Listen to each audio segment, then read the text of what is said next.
Pastor era un personaje estereotípico, pero en ese momento no había tantos personajes de esos, no se usaba poner un personaje de esos, porque todavía el homosexual estaba en el closet y allá había que dejarlo. Un poco Pastor lo visualizó, lo visibilizó mejor, y yo una de las críticas buenas que recibí fue de parte de mucha gente de la comunidad gay, y que me decían sentirse bien, bien representados. ¿Por qué? Porque el personaje era un personaje íntegro, era un hombre que se comportaba como quería, que era lo que quería hacer y que no se traicionaba. Entonces eso para muchos, muchos gays y muchos homosexuales en su época les parecía que era una reivindicación de su identidad de género. Y en ese momento, por ejemplo, no se hablaba de identidad de género. Se hablaba de maricas o no maricas, de maricas o de hombres. Digamos, en este momento, si uno utiliza esa dicotomía, en ciertos espacios lo pueden linchar.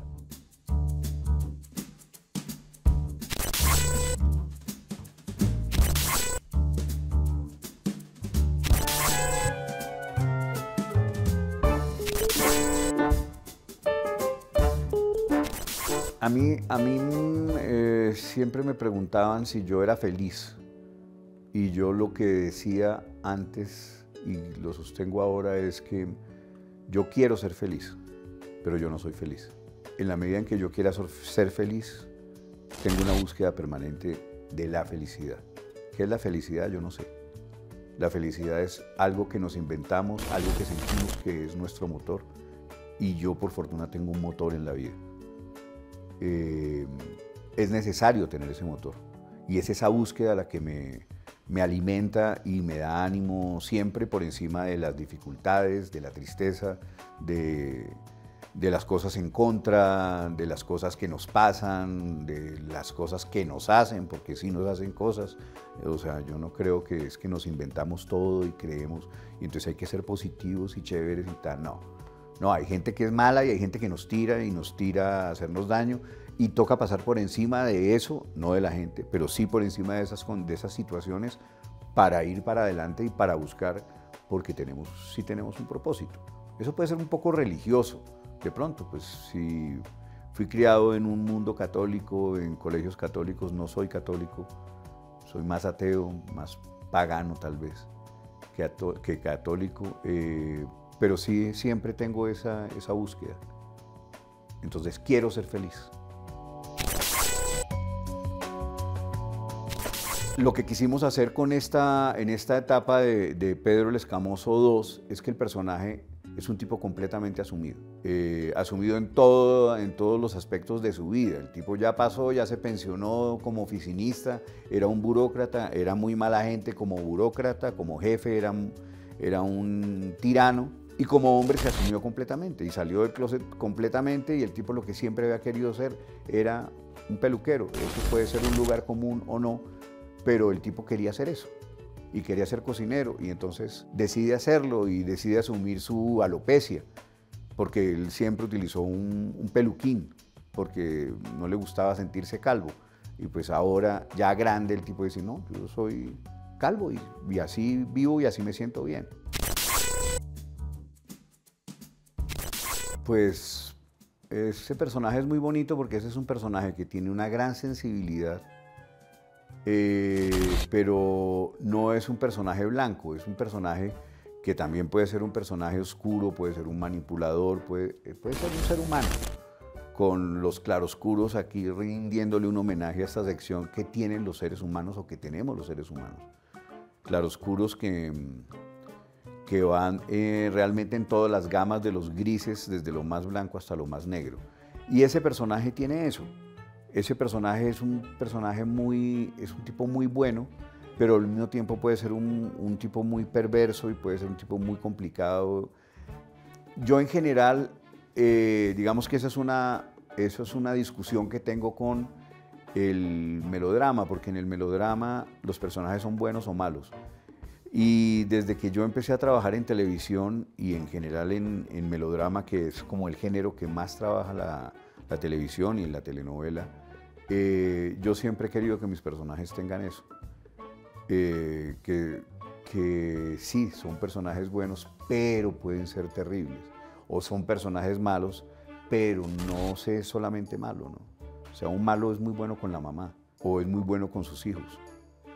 Y pues eso hace parte de la naturaleza humana, es decir, puede que haya un tipo que tenga hijos a los que adora, pero al mismo tiempo sale y va al parque y es un pederasta espantoso. Y uno dice, ¿cómo es? Pues sí, es así. Pues yo creo que a uno el dinero sí lo trastorna, porque el dinero, conseguir el dinero se nos vuelve una obsesión. Y muchas veces por conseguir el dinero dejamos de pensar en qué es lo que queremos hacer. Y yo creo que en la medida en que uno haga lo que quiere hacer, el dinero está. El problema no es conseguir el dinero, el problema es saber qué es lo que yo quiero hacer con mi vida. Pues yo creo eso y yo soy, digamos, hijo y víctima de eso que estoy diciendo, porque yo desde muy joven decidí que mi profesión era la actuación. Cuando la televisión no era una opción tan importante, simplemente yo quise actuar. Yo soy comunicador social del Externado de Colombia y cuando terminé me di cuenta que lo que yo había hecho durante muchos años, porque yo hice teatro desde muy joven, desde el colegio, y durante la época universitaria ya empecé a hacer funciones con grupos profesionales, y entonces de pronto hice la reflexión yo en la comunicación que tengo que ver y dije, bueno, el teatro tiene que ver con esto, yo me voy a ir por acá. Yo quiero ser un actor profesional. Y me dediqué a eso, y sin pensar si eso me iba a dar riqueza o pobreza o qué, me daba satisfacción. El personaje mío es el mejor amigo de, se llama Esteban y es el mejor amigo de Ricardo. Ricardo es un tipo, es un arquitecto al que le gusta su profesión, pero que no es muy exitoso, porque tiene proyectos locos, es un soñador entre comillas. Y Esteban, mi personaje, no solo es su amigo, sino es su jefe. Él tiene una empresa de construcción. Y para Esteban, Ricardo es un genio y lo ha apoyado siempre, a pesar de que los proyectos de Ricardo son dudosos, porque son un poco locos. Pero él le tiene mucho aprecio, lo respeta como arquitecto, casi como artista, y entonces lo avala. Y la situación que nos cuenta la obra, Ricardo se ha ganado la lotería, se ha ganado muchísima plata, o sea, una cifra descomunal que a cualquier persona le cambiaría la vida, pero de una manera definitiva. Y Ricardo decide no cobrarla. Y eso desencadena una serie de cosas, de situaciones, no solamente con Esteban, su amigo y jefe, sino con su esposa y con su mamá, que somos los 4 personajes que están allí presentes. Para nada. Mentiras. Yo tenía esa deuda conmigo porque yo pues soy comunicador social. Nunca me gradué como comunicador social porque intenté hacer mi proyecto de grado alrededor de un hecho teatral y eso fue, yo siento que fue incomprendido. Pues entonces se me empezó a complicar mucho y yo estaba muy ocupado actuando y haciendo obras de teatro para botarle tanta corriente a sacar ese proyecto, entonces decidí desistir de graduarme. Pero para mí el ejercicio académico en el teatro y en la actuación es una cosa que es importante porque yo siento que yo he aprendido mucho de manera autónoma, como alimentándome de los maestros que por fortuna la vida me ha dado y de los grupos en los que he estado y de los montajes y los proyectos en los que he participado, pero yo creo que si uno puede pasar por una buena academia, puede recibir una información que es importantísima y que le puede, no sé si ahorrar tiempo, aun cuando en el arte y en la actuación en concreto el ahorro de tiempo no es tan importante, pero sí focalizarse mejor en ciertas técnicas que si uno las entiende muy bien, luego las puede utilizar, las puede ejercitar mejor. Entonces yo quería tener esa experiencia y salió un proyecto de profesionalización con la Universidad de Antioquia y yo lo quise hacer y lo disfruté mucho y pues ahora soy maestro de artes escénicas. ¿En qué me cambio? En nada, en nada. Eso no me va a servir para nada, eso puede ser incluso una cosa que vaya en mi contra.